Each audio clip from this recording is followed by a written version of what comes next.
right, chat. Today we've got an interesting video here. Now, I want to start off by saying that we are watching this video with harmless intentions. You feel me? It's just a video that popped up on my recommended. It popped up on my feed. And I was like, you know what? Let me check this out with my stream, with my chat. Also knowing that this is something that I've definitely experienced in real life. And this video is called Black Slang That Was Ruined by White People. Oh!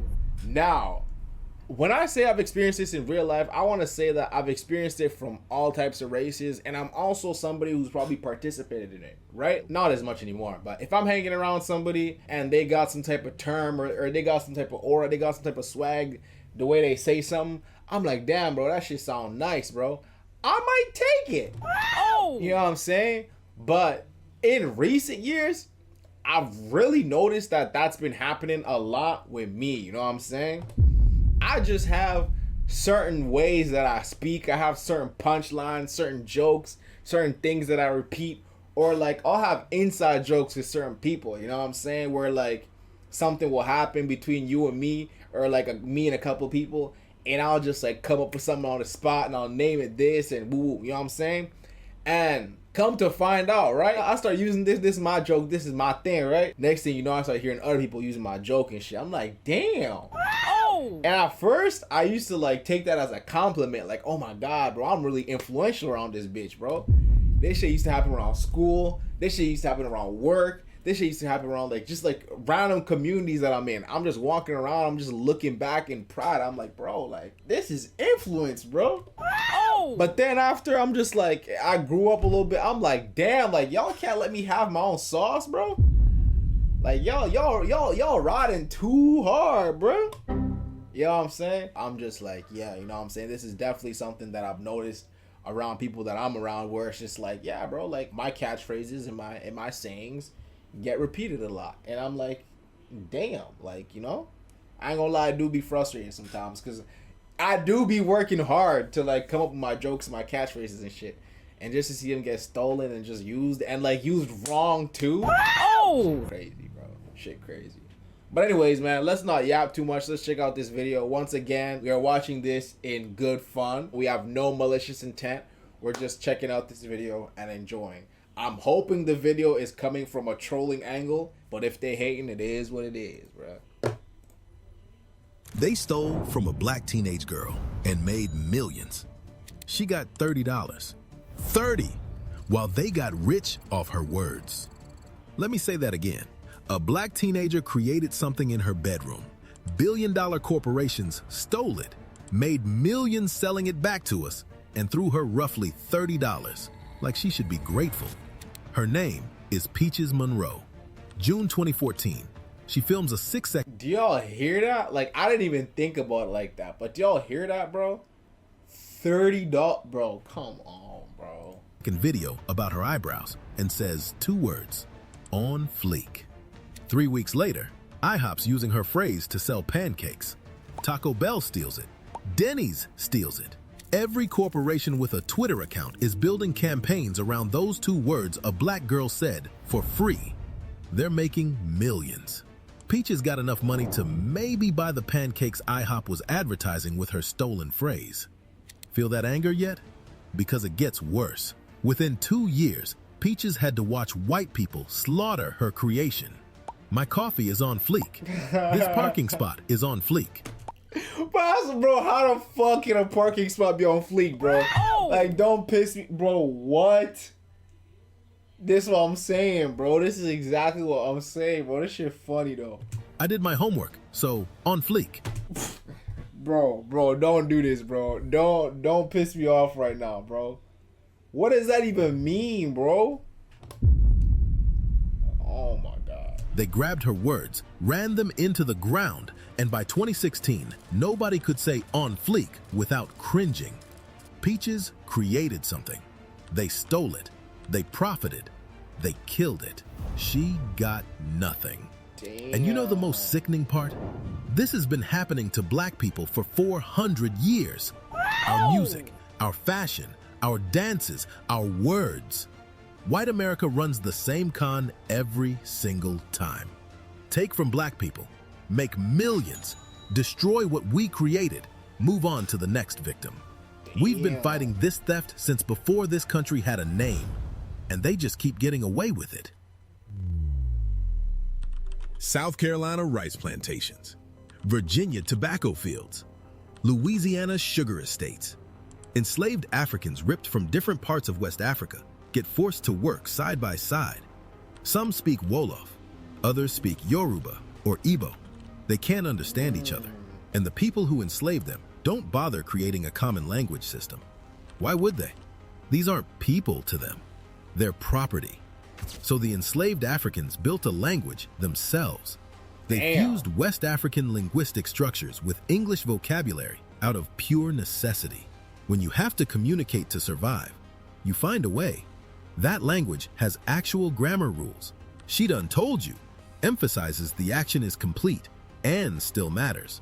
He tired drops the is because West African languages don't need linking verbs. These aren't mistakes. They're sophisticated linguistic choices carved from desperation. This language became AAVE, African American Vernacular English, born from slavery, built on brilliance, passed down through generations. I don't want to sit here sound looking dumb, but one, like I said, I'm trying not to comment too much because I didn't think it was gonna get this deep. But two, I knew about this, I just didn't know exactly what it's called. But then when they said AAVE, American Vernacular, African American Vernacular English, that's when I was like, okay, yeah, I knew about this. I just didn't know like the proper story of how it came together and whatever. But I'm familiar with the term and everything like that. As a marker of identity, community, and resistance. And for 400 years, white America has called this language lazy and ignorant and ghetto. The same white America that's now stealing it to sell sneakers on Instagram. Rachel Gentile was 19 years old when she had to sit on a witness stand and relive the night her friend Trayvon Martin was killed. Damn. Summer 2013, Sanford, Florida. She'd been on the phone with Trayvon when George Zimmerman killed him. Her testimony was supposed to be critical. She was the last person to hear Trayvon alive. Rachel speaks AAVE when she testified that Trayvon told her about a creepy cracker following him. Prosecutor Bernie De La Rianda had to ask her to repeat herself multiple times. Defense attorney Don West cross-examined her for hours, deliberately twisting her words to paint her as confused and unreliable. CNN's legal analysts watched her testimony and declared her not credible, based purely on how she spoke. George Zimmerman walked out of that courtroom a free man. And Rachel Gentile got humiliated on national television for speaking the same language she'd spoken her entire life. This is what forces code switching. Black people learn to change how we speak, depending on who's listening. One voice at home, a different voice at work, another voice in job interviews, a carefully controlled voice when talking to police. And when we code switch successfully, white people tell us, "You talk so white," like it's a compliment. Like sounding educated somehow can't coexist with blackness. This is exactly... Bro, I'm so confused how, like, bro, this video is getting so deep, and I'm like, dog, like, I didn't think it's gonna get like this. But I think it's good to be educated and stuff like that. It's just, I really didn't expect to go down this hill, you know what I'm saying? But we here now. Why Black Stories Untold exists. To expose the patterns they don't want you to see. If you believe these stories need to be told, subscribe to this channel and help us spread awareness. Now, back to the video. So where did these stolen words come from? Let's start with the ones born from people fighting just to stay alive. New York City in the 1980s was a death sentence for gay men. The AIDS crisis was killing thousands, especially Black and Latino gay men, while hospitals turned them away and Ronald Reagan's administration pretended the epidemic didn't exist. So in Harlem and the Bronx, Black and Latino LGBTQ+ people built their own world. Ballroom culture, underground competitions where houses, chosen families, competed in categories like realness and face. People walked runways in outfits they'd saved for months to afford, performing for crowds who understood what it meant to survive in a country that wanted you dead. When someone stepped onto that floor and gave a performance so powerful it stopped your heart, you screamed, Yes. Drawn out, desperate. This wasn't applause. This was recognition that this person was still alive, still beautiful, still here despite everything. The 1990 documentary Paris is Burning captured these balls, showing how they created dignity. That's actually very interesting because you still be hearing that yes today, you know what I'm saying? And it's like knowing that that's the origin and that's where it comes from and that's what it means. That's interesting. In the face of death, slay meant the same thing. You dominated so completely that nobody could deny you existed. White people discovered these words and started saying them about lattes, about Fridays. The life or death urgency disappeared. What meant you survived another day became something slightly pleasant happened. You see, like, because these words are so frequent now, I never knew the meaning. I never knew it was deep like that. I never knew the seriousness and the weight that it had carried. You know what I'm saying? Both words are embarrassing to say now. The LGBTQ plus Black and Latino history, erased. That's unfortunate, bro. That's terrible. That is terrible. The LGBTQ plus Black and Latino history, erased. The AIDS crisis context, gone. But ballroom wasn't the only place they raided. Black couples have been calling each other bae, short for babe, for years. An intimate word between partners, something soft and personal. Then, Pharrell Williams released Come Get It Bae in 2013. And suddenly, white people on the internet had a new toy. Their pizza was bae. Netflix was bae. Their car was bae. They took something intimate and made it meaningless, slapping it on every object they mildly enjoyed. But it wasn't enough to just overuse it. BuzzFeed, a major media outlet with millions of readers, published an article claiming bae was actually the Danish word for poop. Think about the calculated cruelty of that. They looked at a black term of endearment and told the world it secretly meant feces in a language most Americans don't even speak. It was propaganda, a deliberate attempt to make black people ashamed of their own word. And it worked. White people overused it while BuzzFeed poisoned it. Within 2 years, the word was dead. Another black creation strangled before it could even breathe. That's crazy. Leadbelly sang about it in 1938. Stay woke. In a song about the Scottsboro Boys, 9 black teenagers falsely accused in Alabama, facing execution for a crime they didn't commit.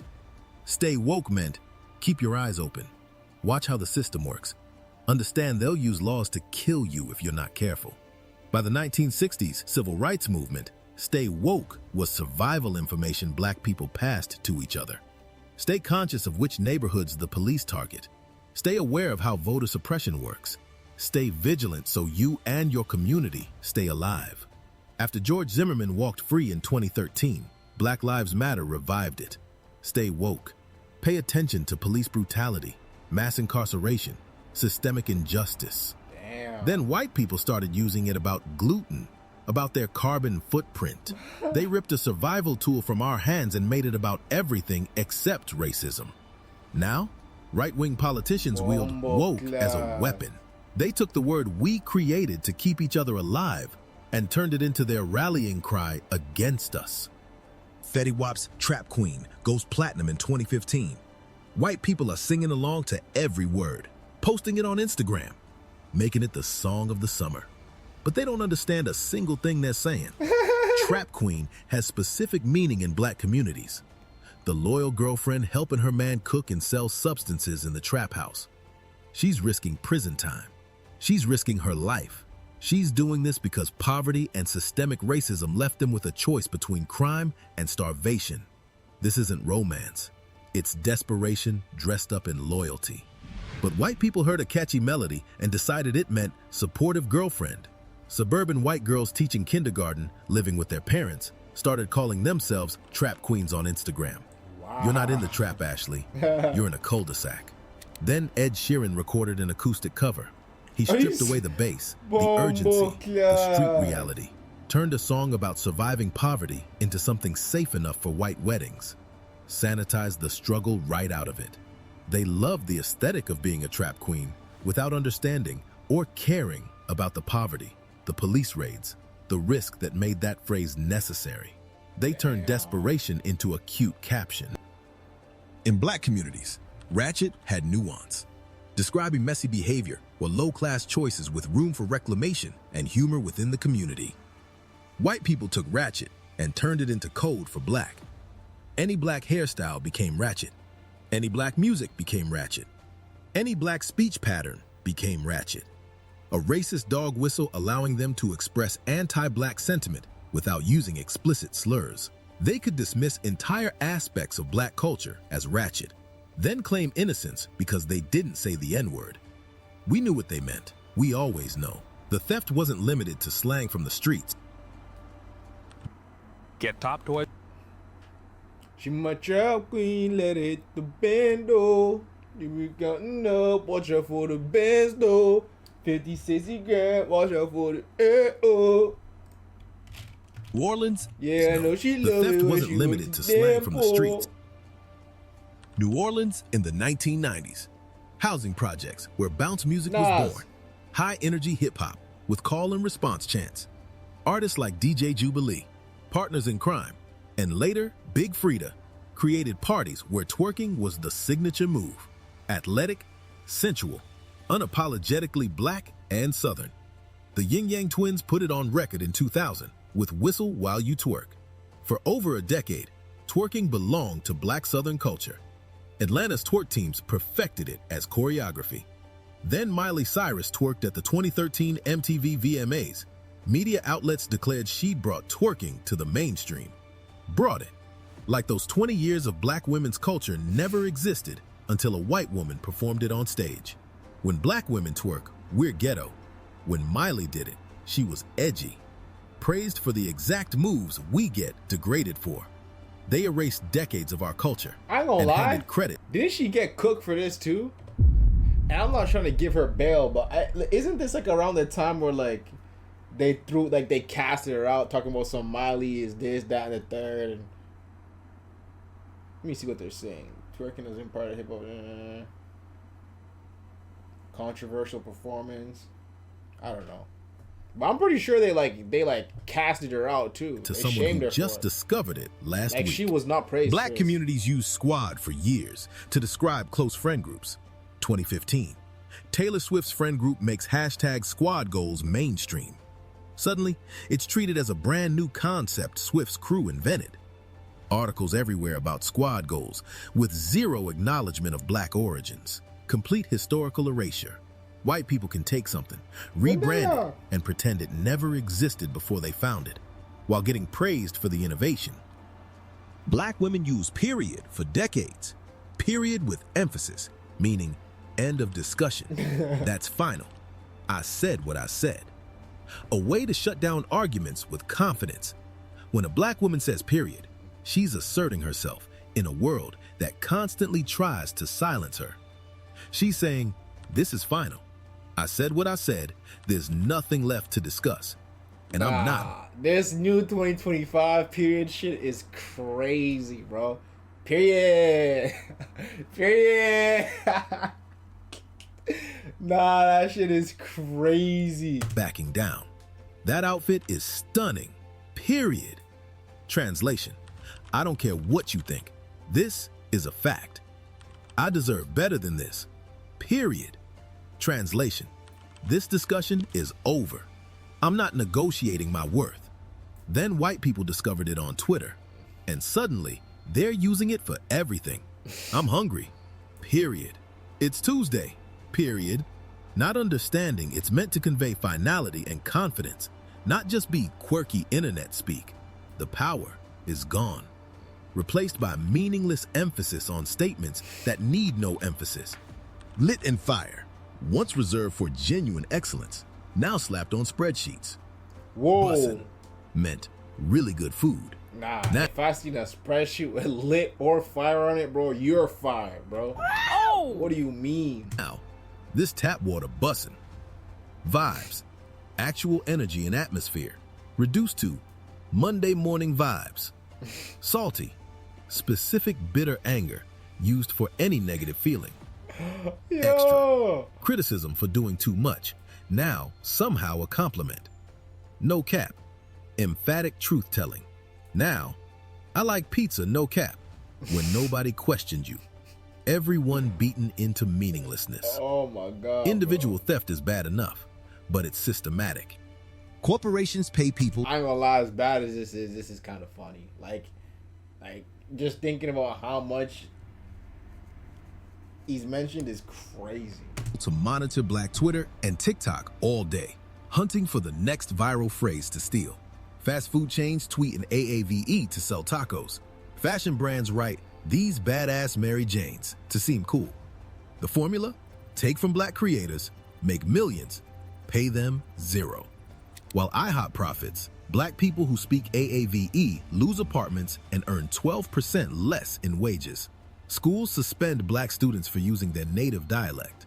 In 1996, Oakland recognized AAVE as legitimate, supported by linguists including Stanford's John Rickford. But Jesse Jackson, Maya Angelou, and national media condemned it. Oakland had to backtrack. And Rachel Gentel's voice freed a killer. That's what happens when white America refuses to see our language as legitimate. White America loves Black culture, but hates Black people. They want our words without our struggle, our style without our pain, our cool without our consequences. And they've been taking it for 4 centuries while punishing us for creating it. If you're not Black and using AAVE, ask yourself, do I understand where this comes from? And can I face what Black people face for saying it? If no, stop using it. Credit Black creators. Call out theft. Never use Black sense. We keep creating. We keep innovating. We keep leading while they keep following. And when they steal from us next time, we call it out, period. If this made you angry, good. That anger is clarity. Subscribe to Black Stories Untold so you don't miss the next time we expose I feel what like they... this didn't make me angry. It just made me like upset. You know what I'm saying? It made me upset because like, well, first of all, like I feel like information and education is really good. But again, it made me upset to see that like the person running this channel is this angry. And like, not to say that we haven't been done wrong, but it's like, I just feel like throwing that much hate the other way is not worth it. Like, you know what I'm saying? Like, if we could just figure out a middle ground and be like, all right, bro, like, it is what it is, bro. Let's move forward. Then I feel like, you know, everybody could be happy and it just wouldn't be that deep. Now, I understand in certain senses that wouldn't be possible, but living in a world where you believe that all of white America hates Black people, like, that's just not true, bro. Like, you know, and so you got to figure out how to navigate the world that we live in. And yes, you will walk into situations where, you know, people might dislike you because of your background. But at the end of the day, like I said, it's just about figuring out how to navigate those situations and then, you know, not letting that mentality affect how you view the rest of the world. You feel me? But that's how I felt about this video. Pretty intense, pretty aggressive, but it was what it was, man. Some people have their own opinions, and those opinions are based on, you know, experiences that they've had. So maybe they've been through certain things, maybe they've seen certain things that I haven't, and that just kind of shaped their opinion. So I can't hate on it, I can't judge it, I can only react. You feel me? But let me know how y'all feel. Let me know if there's any words in here that y'all use or y'all figured out the meaning to today and learned today. And let me know if y'all think I should do some more Black content. I ain't gonna lie, this is the kind of video that I watch a lot on my own time. I love to educate myself on things like this, and I didn't expect it to be this deep. This is the kind of stuff that I watch off stream, you feel me? I just thought they were gonna talk about some words and it's gonna be light and jokeful and whatever, but you know, it is what it is. Maybe there's some people out there who enjoy being educated through a little bit more comedic and light avenues and channels such as me. So if you guys enjoyed this, let me know and we can run it back. But that was it for today. I appreciate you guys. I'll catch you guys in the next one. Peace out. All right, yeah. I'm getting gritty on these niggas. I'm getting gritty on these bitches. Here we go, another talking again. Yeah. I'm getting gritty on these niggas. I'm getting gritty on these bitches. Here we go, another talking again. Yeah. I'm getting gritty on these niggas. I'm getting gritty on these bitches.